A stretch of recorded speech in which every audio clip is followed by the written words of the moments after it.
Hello and welcome friends, कैसे हो आप सब। उम्मीद करता हूँ आप सब ठीक होंगे।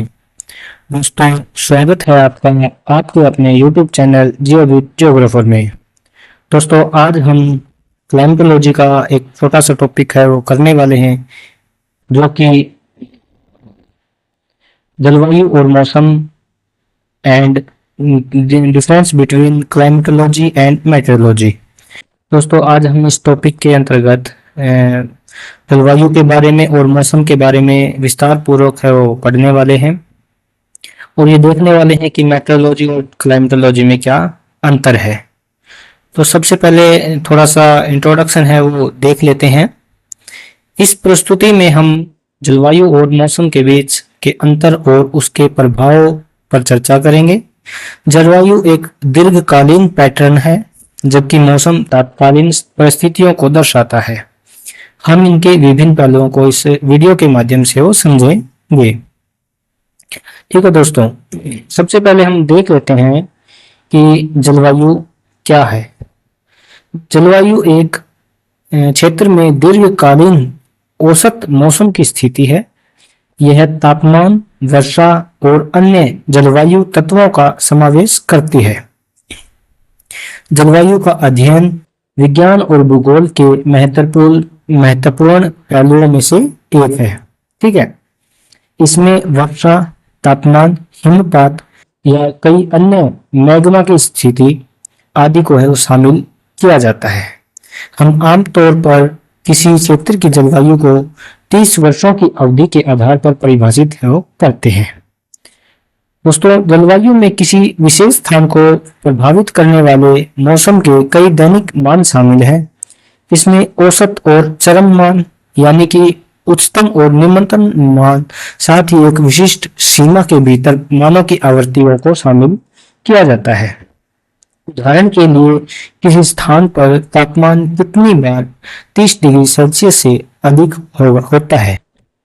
जलवायु के कई अन्य तत्व भी हैं दोस्तों, जिसमें हम वर्षण, नमी, धूप के घंटे और पवन का वेग है वो शामिल कर सकते हैं। ठीक है, इसके बाद हम दोस्तों देख लेते हैं कि मौसम क्या है। मौसम एक निश्चित समय में किसी स्थान की वातावरणीय स्थिति है। इसमें तापमान, वर्षा और हवा की गति शामिल है। मौसम के परिवर्तन तात्कालीन होते हैं और यह दैनिक जीवन को प्रभावित है वो करते हैं। ठीक है, वायुमंडलीय परिस्थितियां जिन्हें हम सक्रिय रूप से महसूस कर सकते हैं और अनुभव कर सकते हैं, वे मौसम संबंध के अंतर्गत है वो आती है। ये हमेशा तुलनात्मक रूप से कम समय और विशेष स्थानों या क्षेत्र पर लागू होते हैं। उच्च गति और उच्च आयाम वाले मौसम परिवर्तन सामान्य होते हैं, जैसे कि दिन और रात। ठीक है, यह है मौसमी चक्र। मौसम क्या बताता है? मौसम के 6 मुख्य घटक होते हैं दोस्तों। 6 मुख्य घटक या भाग हम इसे कह सकते हैं। उसमें तापमान, वायुमंडलीय दबाव, हवा, आर्द्रता, वर्षा और बादल को शामिल किया जाता है। साथ में ये घटक किसी भी समय मौसम का वर्णन करते हैं। इसके बाद दोस्तों हम देख लेते हैं कि मौसम और जलवायु के बीच क्या अंतर होता है। मौसम और जलवायु के बीच मुख्य अंतर होता है वो है समय सीमा का। मौसम घंटों या दिनों में होता है, हालांकि जलवायु सभी मौसमों के औसत को संदर्भित करता है, जो बहुत लंबी अवधि, आमतौर पर वर्षों या दशकों में दर्शाया जाता है। यानी कि जो मौसम होता है वो कम समय सीमा के अंतर्गत दिखाया जाता है, और जलवायु है वो बहुत लंबी अवधि के समय सीमा के अंतर्गत है वो दर्शाया जाता है। कुछ महान लेखकों ने दोस्तों जलवायु और मौसम के बीच संबंध के बारे में बात की है, जिसमें सबसे पहले है मार्क ट्वेन। इन्होंने जलवायु के और मौसम के बीच में अंतर बताते हुए कहा है कि जलवायु हमेशा बनी रहती है और मौसम केवल कुछ दिनों का ही होता है। उसके बाद दोस्तों रॉबर्ट ए हेनलेन ने कहा है, जलवायु वह है जिसकी हम अपेक्षा करते हैं, मौसम वह है जो हमें मिलता है। हेममेन ने जलवायु के विचार को व्यापक स्तर पर स्थितियों का प्रतिनिधित्व करने वाला माना है, जिसके अंतर्गत आप दिन भर के लिए मौसम का पता लगा सकते हैं। मौसम और जलवायु के लिए एक उपयोगी उदाहरण है। ठीक है, इस उदाहरण को आप देख लेना दोस्तों। जो दोस्तों मौसम और जो जलवायु है उसके बीच मुख्य अंतर है। इसके बाद हम कुछ मौसम और जलवायु के घटक है उनको हम देख लेते हैं। मौसम और जलवायु के घटक वे घटनाएं हैं जो किसी विशेष क्षेत्र के मौसम और जलवायु दोनों स्थितियों को प्रभावित है वो करते हैं। सबसे पहला घटक है वो है वायुमंडलीय तापमान। वायुमंडलीय तापमान को पृथ्वी के विभिन्न भागों में हवा के तापमान में अंतर के रूप में वर्णित किया जा सकता है। यदि पृथ्वी का तापमान अधिक है तो इससे उस क्षेत्र में गर्म जलवायु परिस्थितियां पैदा होती हैं, और अगर पृथ्वी का तापमान कम है तो उस क्षेत्र में है वो ठंडी जलवायु है वो पैदा होती है। दूसरा जो घटक है दोस्तों इसके अंदर नमी है। आर्द्रता को वायुमंडल में मौजूद जलवाष्प की सांद्रता के रूप में वर्णित किया जा सकता है। उच्च आर्द्रता के कारण वर्षा ऋतु होती है तथा कम आर्द्रता के कारण वर्षा कम होती है। अगला जो घटक है वो जो है दोस्तों वर्षा की मात्रा। वर्षा किसी विशेष क्षेत्र में होने वाली बारिश, बर्फ या ओले की वर्षा है। अधिक वर्षा होने पर ठंडी जलवायु बनती है और बहुत कम वर्षा होने पर रेगिस्तान जैसी गर्म जलवायु बनती है। अगला जो घटक है दोस्तों वो है हवा का दबाव। वायुमंडल वायु दाब को पृथ्वी के वायुमंडल में उत्पन्न दबाव के रूप में वर्णित किया जा सकता है। इसे बैरोमीटर का दबाव भी कहा जाता है। यह किसी भी क्षेत्र की जलवायु को निर्धारित करने में एक महत्वपूर्ण भूमिका निभाता है। अगला जो घटक है दोस्तों उसमें हवा की गति और दिशा को शामिल किया जाता है। हवा की गति किसी विशेष क्षेत्र में हवा के बहने की दर को दर्शाती है। तेज हवा की गति गर्म जलवायु और पतझड़ के मौसम का कारण बनती है। इसके साथ ही हवा किसी दिशा में बहती है, किस दिशा में बहती है यह भी किसी भी क्षेत्र के मौसम और जलवायु में महत्वपूर्ण भूमिका निभाता है। यानी कि अगर किस दिशा में जा रही है वो किसी क्षेत्र के मानसून को बहुत ज्यादा प्रभावित करता है। अब हम मौसम और जलवायु के बीच में परिवर्तन है उसको देख लेते हैं। आइए कुछ ऐसे कारकों को समझे जो मौसम और जलवायु में बदलाव लाते हैं, यानी कि किन कारकों की वजह से मौसम के अंदर बदलाव आता है और जलवायु के अंदर बदलाव आता है। पहला जो कारक है उसके अंदर उच्च और निम्न तापमान को रखा गया है।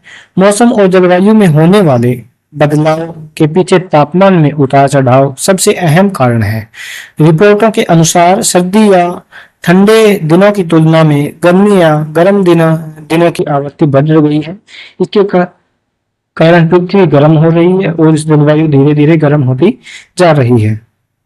आप देख सकते हैं दोस्तों कि धीरे धीरे जो गर्मियां हैं वो लंबी अवधि की तरफ जा रही हैं और सर्दियां हैं वो धीरे धीरे कम अवधि की ओर आ रही हैं।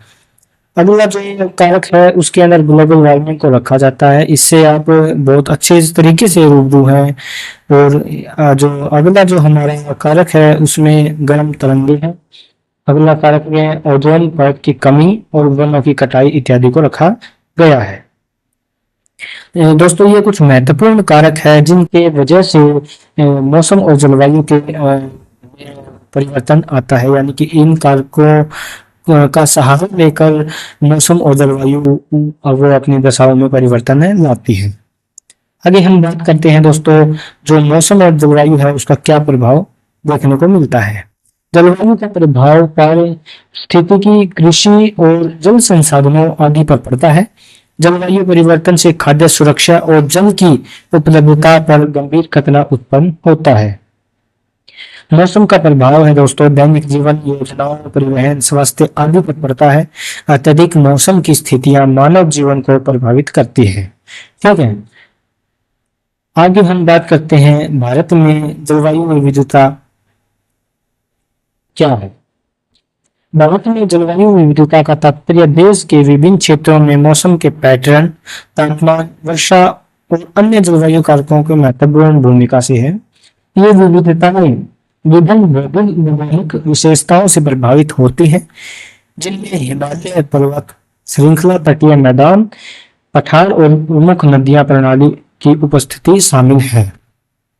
इन कारकों का अनूठा संयोग भारत के विभिन्न हिस्सों के अनुभव की जाने वाली विशिष्ट जलवायु परिस्थितियों में योगदान देता है।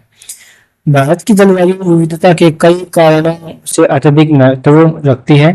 ये जो नीचे दिए गए हैं दोस्तों, ये कई कारण हैं जिसकी वजह से जो भारत की जलवायु विविधता है यानी कि उसके अंदर इम्पोर्टेंस है उसकी वो बढ़ जाती है। पहला जो कारक है वो है दोस्तों कृषि, अगला है जैव विविधता, पर्यटन और जल संसाधन। ठीक है, ये कुछ कारक है जिसके कारण इसका महत्व है, विविधता का महत्व बढ़ जाता है। अब दोस्तों हम देख लेते हैं कि जलवायु परिवर्तन के क्या क्या कारण हैं। ठीक है, पहला कारण है बिजली पैदा करना, दूसरा मान का विनिर्माण, अगला है वनों की कटाई, अगला है परिवहन का उपयोग, भोजन का उत्पादन, इमारतों को बिजली और बहुत अधिक उपयोग करना। ये दोस्तों आप इसके कारण देख सकते हैं। ये कुछ ऐसा उसमें समझाने वाली बात नहीं है दोस्तों, ये बहुत आसान भाषा में लिखा गया है जिसे आप एक बार पढ़कर बहुत ही आसानी से समझ सकते हैं। तो हम आगे चलते हैं, इसको आप पढ़ लेना। अब हम दोस्तों जलवायु परिवर्तन के प्रभाव को देख लेते हैं, जिसके अंदर सबसे पहला प्रभाव है वो है अधिक तापमान,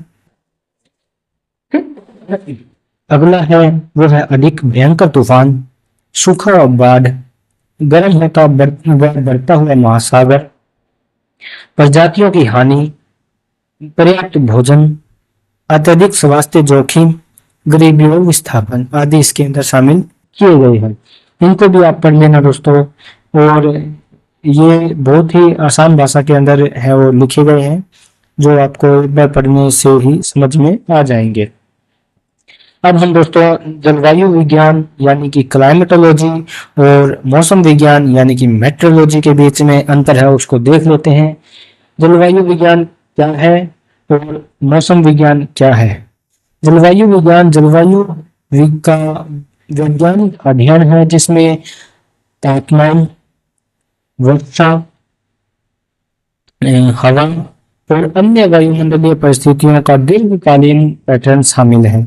यह उन कारकों को समझाने का प्रयास करता है जो समय के साथ जलवायु परिवर्तन को प्रभावित करते हैं, जिसमें प्राकृतिक प्रक्रियाएं और मानव गतिविधियां आदि शामिल है। जलवायु विज्ञानी यानी कि जलवायु जो उद्योगी जो जलवायु विज्ञानी है, जलवायु का अध्ययन करने के लिए ऐतिहासिक रिकॉर्ड, ठीक है, कंप्यूटर मॉडलिंग और क्षेत्र अवलोकन सहित कई अन्य तरीकों का उपयोग करते हैं। ठीक है, अब हम देख लेते हैं कि मौसम विज्ञान क्या है। मौसम विज्ञान वायुमंडलीय और अल्पकालीन मौसम पैटर्न का वैज्ञानिक अध्ययन है। यह वायुमंडलीय घटनाओं जैसे कि आंधी, बवंडर और तूफान और उसके विकास को प्रभावित करने वाले कारकों का अध्ययन पर अपना केंद्र बनाए रखते हैं और इसको है वो केंद्र बिंदु में रखते हैं।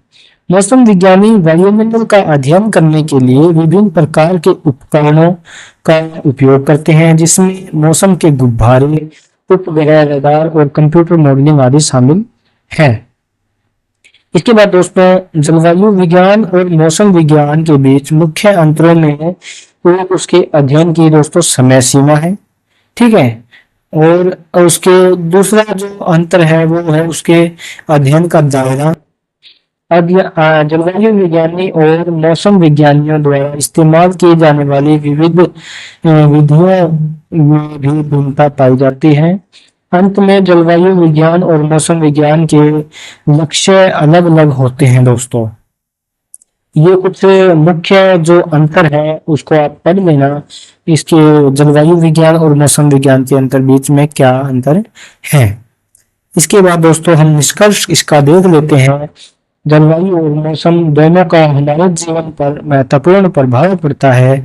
इसके बीच का अंतर समझना हमें आवश्यक है, वो बहुत जरूरी है, ताकि हम प्राकृतिक आपदाओं से बेहतर तरीके से निपट सके, उसे प्राकृतिक आपदाओं की रोकथाम कर सके। और अगर प्राकृतिक आपदाएं किसी कारणवश आती हैं तो हम किस प्रकार से अपने सामाजिक और मानवीय व प्राकृतिक चीजों का हम संरक्षण कर सकते हैं, उनको बचा सकते हैं।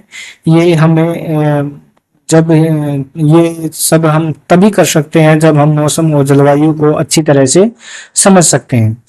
और इसके अगर हम इसको समझ लेते हैं तो इसमें सतत विकास को बढ़ावा हम दे सकते हैं। ठीक दोस्तों, ठीक है। तो दोस्तों, आपका बहुत बहुत शुक्रिया अगर आपने वीडियो को यहाँ तक अंत तक देखा है। दोस्तों, मिलते हैं आपको एक और नई वीडियो के साथ और एक नए बेहतरीन टॉपिक के साथ। दोस्तों, आप बताना मुझे कि आपको इस तरह पीपीटी के अंदर पढ़ना सही लगता है या पुराने जैसे वीडियो बनाता था मैं नोट्स के अंदर, उसके अंदर पढ़ना सही लगता है। ठीक है, तब तक के लिए दोस्तों धन्यवाद। मिलते हैं एक और नई वीडियो के अंदर।